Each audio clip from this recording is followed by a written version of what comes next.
Did anybody else feel an incredible sense of relief and joy coming into the tunnel for the first time? Mayor Mendenhall, you know who's excited about the tunnel? Our customers are excited about the tunnel. This obviously will really make the passenger experience, those traveling on Concourse B, a much more pleasant experience. And so we thought we would celebrate, have a bit of a party. Today, we get to be surprised and delighted and even inspired by 3 more wonderful surprises. Let's hit it. And then that northern light, it's like a rose window in a cathedral, but it's much closer to you. You enter Canyon 2.0 and bang, there it is. Right sort of in the middle of the crowd, underneath them there is the original world map from Terminal 1 in the old airport.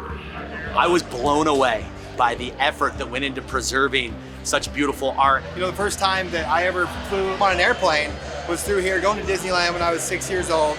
And I remember me and my little brother walking around on that map. This map is from the 1960s, and just being able to hover over and see all of our route maps from then to where we're at now as a global airline, it's pretty outstanding. So, without further delay, I give you Allosaurus fragilis alley at the airport. It is 150,000 years old, from the late Jurassic, and I like to say it's one of Utah's oldest residents. I'm still remembering that first call that I got. Hey, would you like a dinosaur at the airport? Yeah, of course we would.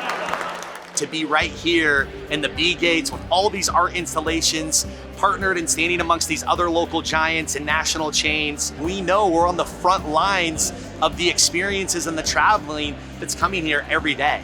But what all of these installations have in common, all of it is about celebrating the natural beauty of Utah, and there is no doubt of where you are when you come into this airport.